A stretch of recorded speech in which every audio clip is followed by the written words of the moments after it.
Students, کیسے ہیں آپ؟ امید ہے آپ سب ٹھیک ہوں گے۔ میں آپ کی اردو کی ٹیچر مس فضل وحید۔ آج ہم نے جو سمر پیک کا کام کرنا ہے وہ ہے پیج نمبر 88 اور 89۔ 88 پہ تفہیم عبارت ہے جس کا عنوان ہے پارک کی باتیں۔ سب سے پہلے اس کو پڑھنا ہے، پھر اس کے سوالات کے جوابات دینے ہیں۔ پہلے اس کو پڑھنا شروع کریں آپ لوگ۔ پیارے طلال، السلام علیکم۔ کل میں نے تمہیں بہت دنوں بعد دیکھا۔ یہ پارک کی ڈائری کا صفحہ ہے جو وہ خود لکھ رہا ہے، جیسے خط لکھتے ہیں ایسے ایک بچے کے بارے میں۔ آپ نے اس کو خود پڑھنا ہے، پھر اس کے سوالات دیے ہوئے ہیں، اس کے جوابات جو ہیں وہ آپ نے بتانے ہیں۔ جیسے میں آپ کی ہیلپ کرتی ہوں۔ پارک نے طلال کو بہت دنوں کے بعد کیوں دیکھا؟ آپ نے اگر پیراگراف پڑھا ہے تو آپ کو پتہ چل گیا ہوگا کہ پارک نے طلال کو اس لیے بہت سارے دنوں کے بعد دیکھا کہ اس کے اسکول کھلے ہوئے تھے اور وہ اپنی پڑھائی میں مگن تھا۔ اگلا کوسچن ہے، پارک کو گرمیوں کی چھٹیاں کیوں پسند تھیں؟ پارک کو گرمیوں کی چھٹیاں اس لیے پسند تھیں کہ پارک میں بہت سے بچے آتے، کھیلتے اور پارک ان کو کھیلتا ہوا دیکھ کر بہت زیادہ خوش ہوتا۔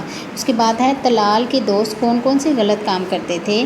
طلال کے دوست جو تھے وہ آتے، وہاں پر کھیلتے، چیختے، چلاتے اور کچھ بچوں پر جھولے جھول رہے ہوتے، ان لوگوں کو پریشان بھی کرتے۔ اس لیے پارک میں جو پارک تھا وہ طلال کے دوستوں سے پریشان تھا۔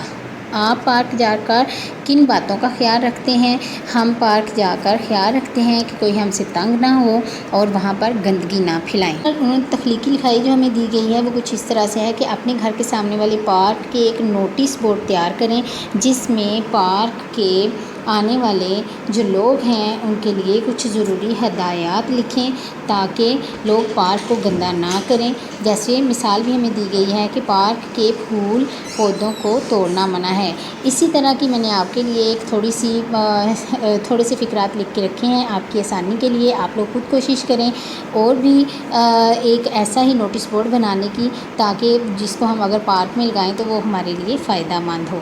میں اگر ہم جائیں تو وہاں پر کچھ اس طرح کا بورڈ ہونا چاہیے جس میں یہ والے کچھ ایسے جملے ہونے چاہیے کہ پارک میں پھول نہ توڑیں، احتیاط سے کھیلیں، کسی کو گیند نہ لگے، جھولوں پر باری باری بیٹھیں، پرندوں کو تنگ نہ کریں، کچرا کوڑے دان میں پھینکیں۔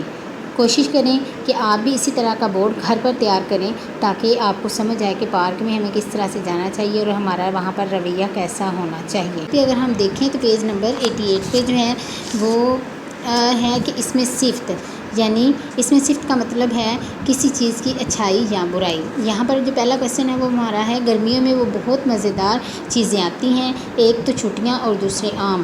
آم کی 4 صفات لکھیں۔ میں نے آپ کو کچھ صفات لکھ کے دکھائی ہیں، آپ بھی اسی طرح کوشش کریں کہ آم کی صفات جو ہیں وہ ڈھونڈیں۔ جیسے آم پھلوں کا بادشاہ ہے، آم بہت لذیذ پھل ہوتا ہے، آم کو ہم کاٹ کر کھاتے ہیں، آم کا ہم جوس بنا کر بھی پی سکتے ہیں، آم موسم گرما کا پھل ہے، آم موسم گرما کا پھل ہے۔ اگلا کوسچن ہے، دیے گئے الفاظ میں سے مناسب لفظ چن کر خالی جگہ پر کریں۔ الفاظ جو دیے ہوئے ہیں وہ کچھ اس طرح سے ہیں، لذیذ، دلچسپ، تیز اور چھوٹا۔ کام کے کرنے کو فعل کہتے ہیں۔ اب یہاں پہ جو جملے دیے ہوئے ہیں ان میں ہم نے دیکھنا ہے کہ کون کون سے فعل جو ہیں وہ یہ جملوں کے مطابق لکھے جائیں گے۔ شروع کرتے ہیں۔ باغ میں چلتے ہیں اور دیکھتے ہیں کہ وہاں کون کون سے کام یعنی فعل ہو رہے ہیں۔ بچے جھولا جھول رہے ہیں، تتلیاں پھولوں پر بیٹھ رہی ہیں، چڑیاں درختوں پر اڑ رہی ہیں، ٹھنڈی ہوا چل رہی ہے، عورتیں ایک جگہ ورزش کر رہی ہیں۔ اسٹوڈنٹس، امید ہے آپ کو اس میں صفت کی اور اس کے استعمال کی اور فعل کی اور جملوں میں اس کے استعمال کی سمجھ آ گئی ہوگی۔ اپنا خیال رکھیے گا۔ اللہ حافظ۔